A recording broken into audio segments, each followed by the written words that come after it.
Olá a todos, sejam muito bem-vindos ao podcast Pérola Espírita.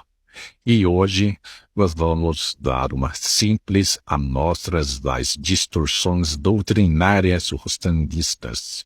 É o que conquistou a maior instituição espírita, não kardecista. Espero que vocês apreciem o conteúdo, deixem seus comentários a respeito do tema, compartilhe e deixe seu like. Olá e bem-vindos. Vamos começar com uma imagem. Imagine por um instante que anjos da guarda, sabe, em vez de proteger alguém, estivessem lá para guiar a espada de um assassino, para garantir que o golpe fosse fatal. Nossa, que imagem. Pois é. Essa imagem, tão chocante quanto específica, está bem no centro da análise que a gente vai fazer hoje. É uma imagem poderosa e, assim, muito perturbadora, sem dúvida. E ela vem de uma fonte que nós recebemos, um texto que faz uma crítica, demolidora a uma tentativa de justificar um dos eventos mais sangrentos do Velho Testamento. Que seria o massacre de 3.000 israelitas ordenado por Moisés depois daquele episódio do bezerro de ouro. Exatamente esse. E a nossa missão aqui não é nem recontar a história bíblica, mas sim mergulhar numa interpretação muito, mas muito particular dela, que foi proposta lá no século XIX, por um autor francês, um tal de Jean-Baptiste Holstein. E a fonte que a gente tem em mãos classifica as ideias dele como uma, e eu cito, distorção doutrinária absurda. Exato. Então, o nosso trabalho hoje é entender que argumentos são esses e por que eles provocam uma reação tão visceral. Pois é, e é um debate que acontece dentro de um universo bem específico de crenças, que é o espiritismo, mas as questões que ele levantam são, na verdade, universais. Falam sobre como a fé lida com a violência nos seus próprios textos sagrados e, principalmente, até onde uma interpretação pode ir antes de, talvez, cruzar uma linha moral perigosa, né? Certo, vamos começar a desembrulhar isso então. A primeira grande justificativa de Rustang para o massacre, segundo a nossa fonte, é um quebra-cabeça teológico fascinante. Ele argumenta que aquela geração de hebreus era composta por espíritos com uma missão coletiva. Uma missão bem clara, firmar uma terra a ideia de um Deus único. E, bom, até aqui, tudo bem. Sim, parece padrão. A ideia de missões espirituais para um grupo de almas é algo relativamente comum em doutrinas reencarnacionistas. Mas é o passo seguinte do raciocínio dele que começa a levar a conversa para um lugar, assim, bem diferente. E que passo é esse? Segundo Rostang, muitos desses espíritos, antes mesmo de nascer, já se sentiam fracos. Eles duvidavam da própria capacidade de cumprir uma missão tão grandiosa. E por causa desse medo, eles teriam feito uma espécie de acordo. Um pedido. Um pedido bem radical. Muito radical. Eles teriam solicitado que, se falhassem espetacularmente na tarefa, como, por exemplo, adorando um bezerro de ouro, que suas vidas fossem simplesmente interrompidas. Ou seja, a morte no massacre, nessa lógica, não seria um castigo divino. De forma alguma. Seria o atendimento de um desejo do próprio espírito. Nossa, isso muda tudo. Transforma a chacina numa espécie de cláusula de rescisão de um contrato espiritual. Exato. É quase um mecanismo de recall para almas. Se o missionário apresenta um defeito de fábrica, ele é, retirado de circulação. A frieza dessa lógica é o que mais choca, não é? Exatamente. A violência se torna asséptica, quase burocrática. É só o cumprimento de um acordo prévio. E é bem aqui que o nosso texto-fonte entra com tudo, sabe? Atacando a premissa. E como ele ataca? O autor da crítica faz uma pergunta que parece simples, mas é demolidora. Como um povo, descrito na própria Bíblia como rude e inculto, teria um nível de discernimento espiritual tão sofisticado A ponto de planejar os detalhes das próprias provas e até o método da própria morte antes mesmo de reencarnar. Espera aí, mas essa crítica não é um pouco anacrônica? Digo, a gente está julgando a capacidade espiritual de um povo de 3.000 anos atrás com a nossa régua de hoje. Talvez a fonte esteja subestimando esse povo. Não podia haver uma sabedoria ali que a gente simplesmente não compreende. É uma ótima provocação. E o autor da fonte parece que antecipa isso. A crítica dele não é só sobre o que parece razoável para a gente hoje. É uma crítica interna, usando as próprias descrições do texto sagrado. Ah, entendi. Ele argumenta que existe uma contradição gritante entre a imagem do povo hebreu, daquela época, um grupo nômade, recém-saído da escravidão, ainda muito ligado a práticas idólatras, e a complexidade de uma decisão que o Rosteng atribui a eles. Seria como esperar que... Seria como esperar que alguém que mal sabe contar fizesse um planejamento de aposentadoria de longo prazo. É incompatível. Entendi. A crítica é de coerência interna, então. A sofisticação da causa não bate com a descrição do povo. Precisamente. E o argumento da fonte fica ainda mais pesado quando o autor afirma que essa ideia toda diverge do que ensina o Espiritismo. Esse ponto é fundamental. Porque a crítica deixa de ser só filosófica e vira doutrinária. Exato. O autor está acusando Rostein de romper com os fundamentos estabelecidos por Allan Kardec, que é a figura central do Espiritismo. O que está em jogo é o próprio conceito de livre-arbítrio. E qual seria a visão defendida pela fonte? Na visão que a fonte defende, o espírito escolhe o tipo de prova que vai enfrentar, mas não um suicídio pré-programado em massa, com data e método definidos por um deslize. Isso é visto como uma anomalia teológica. Ok, então, a primeira justificativa já é vista como um desvio sério, um nó lógico e doutrinário. Mas se isso já soa complicado, a fonte diz que é na segunda justificativa que a coisa descamba para o ris e volta. Moralmente bizarro. É aqui que o debate deixa de ser sobre lógica e passa a ser sobre a imagem de Deus como cúmplice de uma carnificina. E a descrição fica bem mais gráfica, né? Fica muito mais gráfica. Hossein não se contenta em dizer que a morte foi um pedido. Ele vai além e detalha como essa execução em massa foi garantida com uma eficiência, digamos, divina.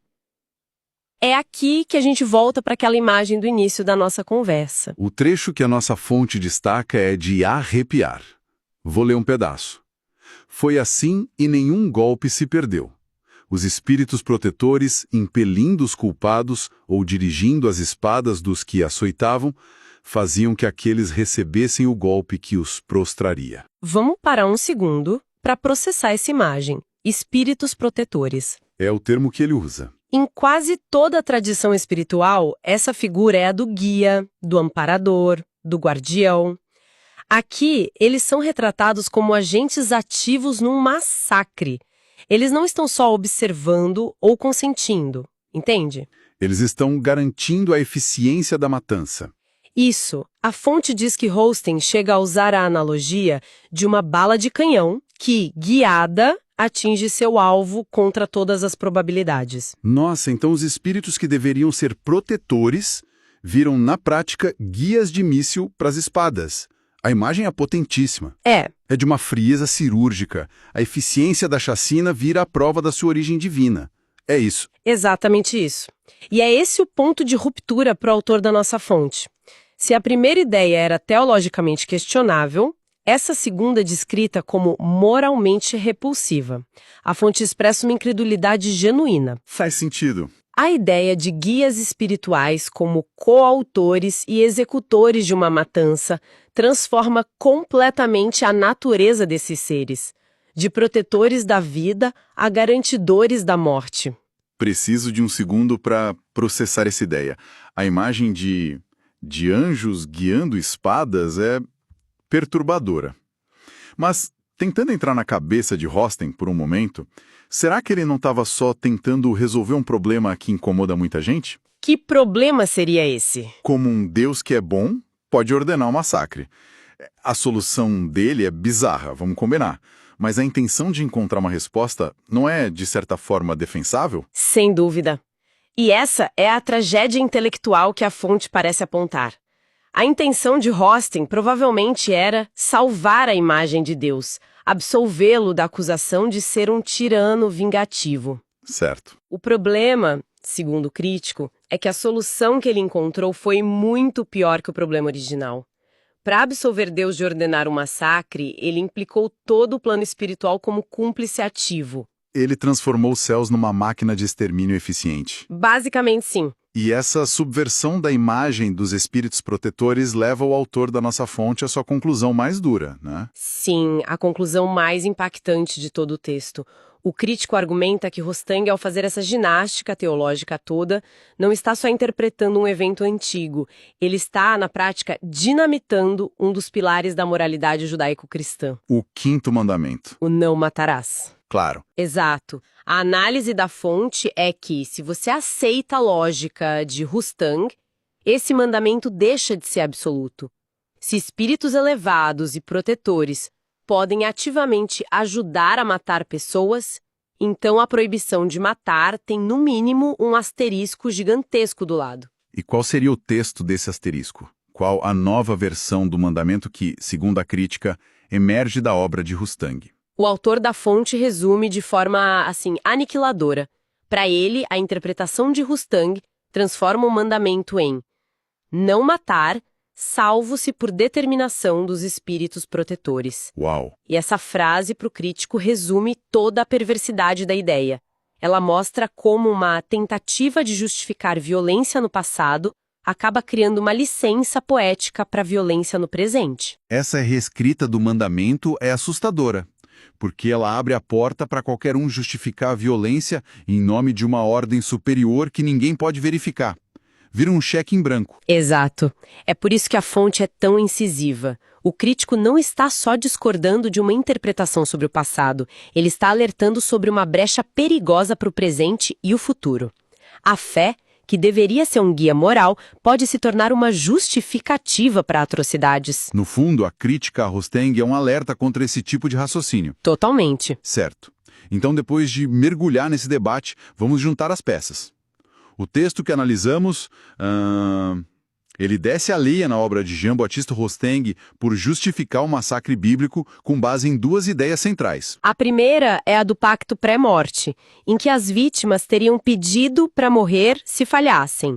E a crítica da fonte a isso é que a ideia é ilógica, contraditória com a descrição do povo e principalmente incompatível com a doutrina espírita que o autor defende. E a segunda, que é o verdadeiro ponto de choque, é a da participação ativa dos espíritos protetores na carnificina, guiando as espadas. Isso. Algo que a fonte não vê apenas como um erro, mas como uma aberração moral que subverte um princípio ético fundamental. E se a gente conectar isso a um quadro maior, qual é a questão de fundo que a nossa fonte levanta? A questão, no fim das contas, é sobre os limites da interpretação. Até onde se pode torcer a lógica para fazer um texto sagrado violento parecer justo? E em que ponto essa ginástica mental começa a corroer os próprios valores que a religião deveria defender? Então, a crítica não é só a Rostang, mas a um método, a um tipo de teologia que, na ânsia de ter uma resposta para tudo, acaba justificando o que talvez seja simplesmente injustificável. Precisamente. O debate que essa fonte expõe reflete um dilema presente em muitas fés. Como lidar com as passagens violentas e eticamente problemáticas dos seus livros sagrados? A gente as contextualiza como produto de uma época bárbara, a gente as interpreta como metáforas. Ou, como Rostang tentou fazer, Ou, como ele tentou, criamos uma estrutura metafísica super complexa para dizer que aquela violência era, na verdade, justa e divinamente orquestrada. A fonte que a gente analisou defende com unhas e dentes que essa última abordagem é um caminho muito perigoso. o que nos deixa como uma pergunta para refletir. Uma que vai muito além desse debate teológico do século XIX. Sim, a questão que fica é, quando uma explicação espiritual ou religiosa é usada para recontextualizar um ato de violência, onde a gente deve traçar a linha? Qual é a fronteira entre a busca legítima por um significado mais profundo e a simples e perigosa justificativa do inaceitável?